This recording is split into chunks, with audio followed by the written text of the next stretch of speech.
and years and years, amplifying our simple work of solidarity amongst his many, many subscribers and followers. Always being a voice for justice, a voice for the freedom of Julian Assange. Thank you, Gordon, for joining us today. Thank you.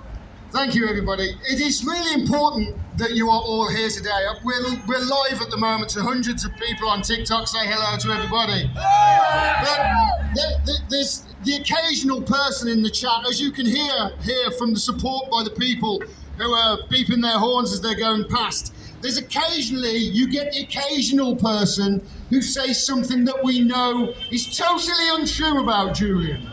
That there were maybe charges in Sweden. There were never any charges in Sweden, of course. And why is it that we hear such lies from people? It's because they are repeating it, because they've heard these lies from the mainstream media who are conspicuous in their absence today. Lies such as the one gentleman in the chat, in the live chat, was saying that Julian released publications that got people killed. That was what the person in the chat said. And the reason, of course, that they say this is because they themselves are victims. They are victims of propaganda.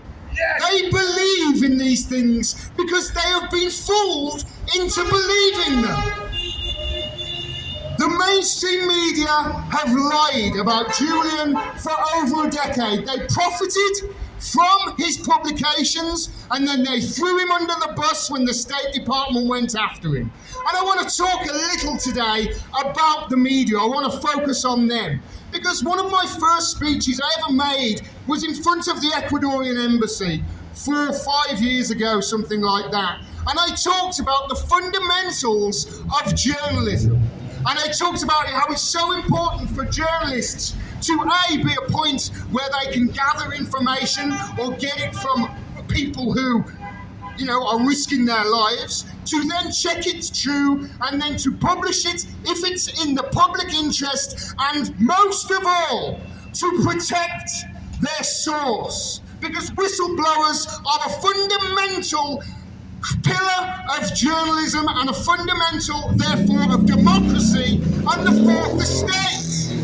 And what are we seeing now with the journalists over in America in the New York Times, for instance? They're not just not protecting whistleblowers, they're actively outing whistleblowers, as we've seen with the recent Pentagon Papers leak with Jack Teixeira. Yes, the New York Times brag in their publication that they found him for the State Department to then go and arrest. They're going against the fundamentals of journalism. You're supposed to protect whistleblowers, not go after them. You're going against the fundamentals of your own profession. And then I see a State Department press conference where all the journalists in the press conference get this. I'm not asking about the implications of this worldwide, because let's remember, these leaks in the Pentagon, these Pentagon leaks, they prove that all of the stuff that the media have been telling you for the last 12 months about the war in Ukraine is all lies. They've been repeating it, and now, for the person that showed them up to be all liars, they outed him and got him arrested. Can you believe that? This is what our journalists are now doing, our so-called journalists. I had a thought, the other day. You know how we're hearing that there were upwards of 50 FBI agents in the crowd on January the 6th? And you know how we're hearing that people high up in the Proud Boys, they're all FBI undercover informants too. I wonder how many of these journalists asking these State Department figureheads questions are actually FBI agents themselves, because they're certainly not journalists, are they? You're supposed to demand...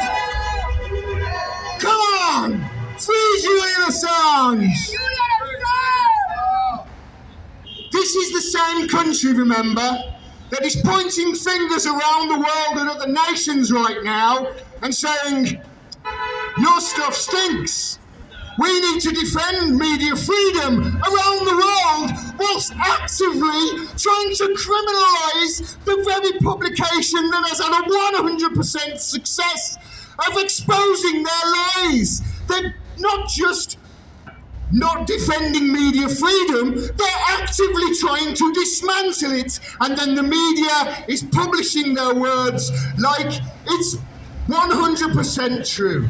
It's pathetic. These people are telling us fairy stories now, whilst the person who's told us the most truth, more truth than all of them combined for the previous 50 years, they've locked up in Belmarsh and seemingly run dead.